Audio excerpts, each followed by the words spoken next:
Hello, Megan. Hi. All right, Megan, my dear. Yes. Let's get right to it. So, Yeah. what is one thing that you think viewers should know before they sit down and watch the revival for the first time? I think that what they need to know is that the band is back together and we picked up where we left off.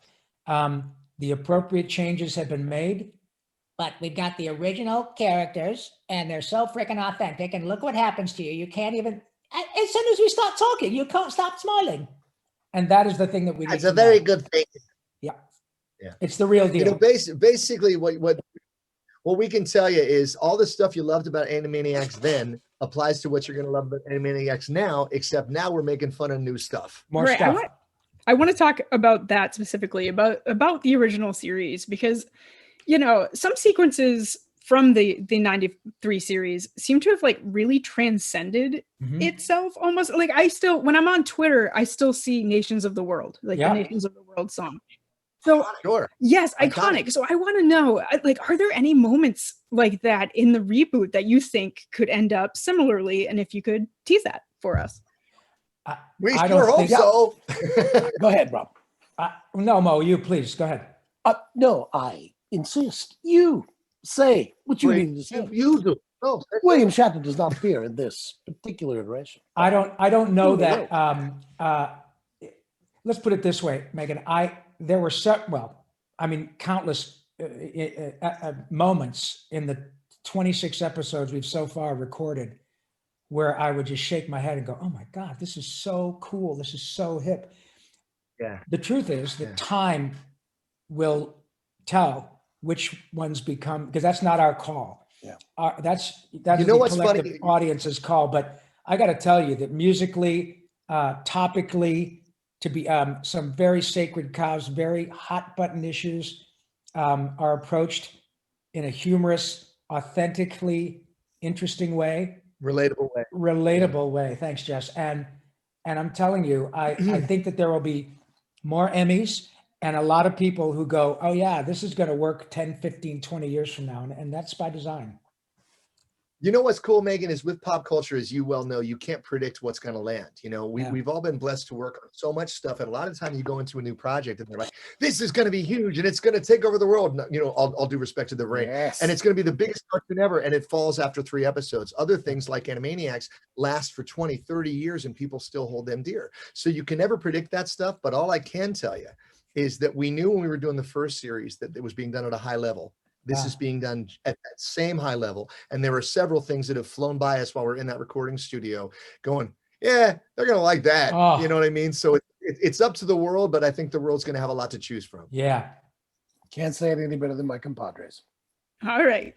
Now, I want to know, is there anything that the reboot has allowed you to do that perhaps you couldn't in the original series? Or is there like lengths you get to go to here that are different because it's Hulu this time around? Well, Megan, they're still not allowing me to wear pants, but I'm okay with that.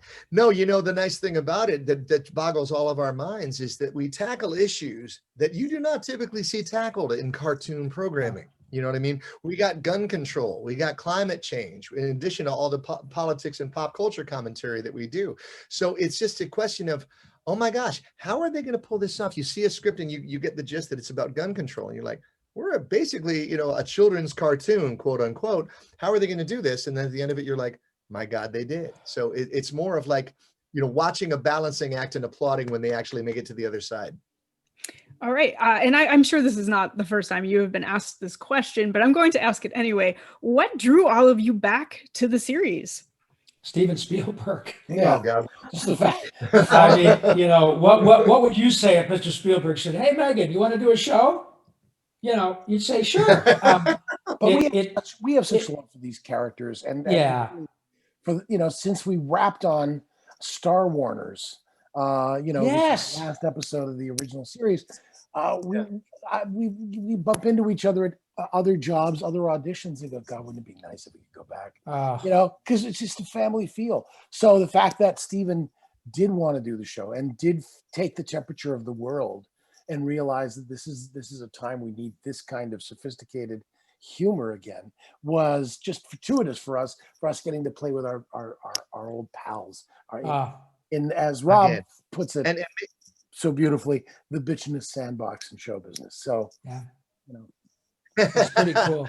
And Megan, seriously, I think we all agree. We are so pleased at the way things worked out, that out of all the times it could have come back, it's coming back now. Because Yeah. right now in 2020, and especially at this point in 2020, I think the world could use something to laugh at again. I mean, we don't overrate what we're doing. We're not going to change the world, but hopefully we're going to make it a little bit All right, happier. so I think I am just about running out of time. I'm going to wrap on this next question, and that is, can you tease your favorite moment or scene from the revival that you've done so far?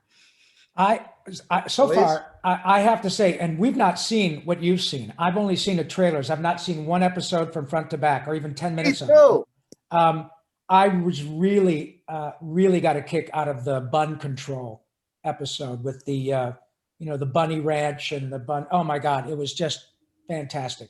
And Danny Jacobs, just a terrific actor, absolutely nailed it. It was fantastic.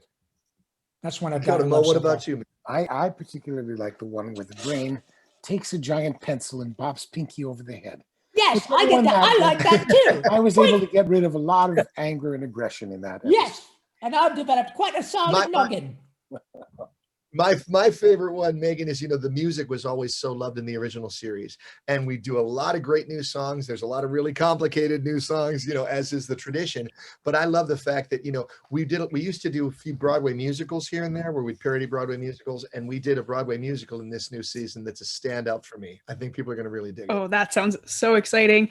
Thank you guys so much. I do want to say I grew up on the Animaniacs, so it's such a pleasure to be able to talk to you guys. I actually learned my states and capitals from Wakko. My aunt used that to teach me. Well, you're very welcome. Let's do it right now. That's so easy. Yeah. No, we don't have. Thank Thank you guys. Megan, very, very. Good luck with the rest of your launch. Have a good one. Thank you. Thank you.